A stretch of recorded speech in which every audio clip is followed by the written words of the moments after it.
जय Hind. Police निरीक्षक सतीश शिंदे, स्थानिक गुन्हे अन्वेषण शाखा सांगली.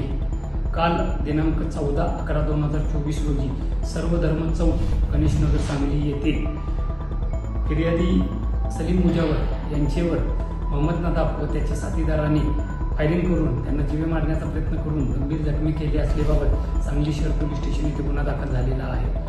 सदर गुन्ह्याच्या घटनास्थळी माननीय पोलीस अधीक्षक संदीप गुगे सर, माननीय अपर पोलीस अधीक्षक ऋतू कोपर मॅडम, माननीय उपविभागीय पोलीस अधिकारी एस विमला मॅडम यांनी भेट देऊन सदर गुन्ह्यातील सर्व निष्पन्न आरोपींना तात्काळ ताब्यात घेण्याबाबत आदेशित केले होते.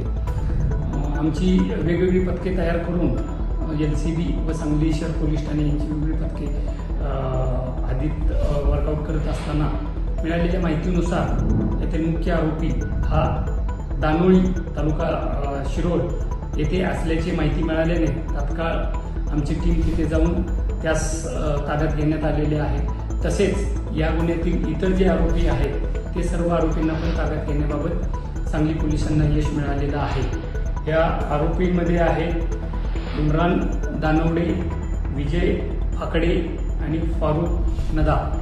या गुन्ह्याच्या तपासामध्ये अजून काही आरोपी निष्पन्न होण्याची शक्यता नाकारता येत नाही. यातील जे जखमी फिर्यादी आहेत व आरोपी आहेत यांच्या आर्थिक हितसंबंधामध्येच्या कारणावरून सदरचा गुन्हा आरोपींनी केलेला असल्याबाबत प्राथमिक तपासात निष्पन्न झालेले आहे.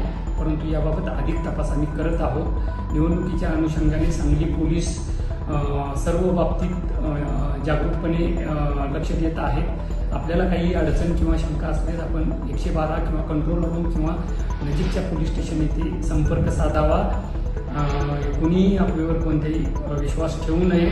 सांगली पोलीस आपल्या सेवेसाठी तत्पर आहे. जय हिंद.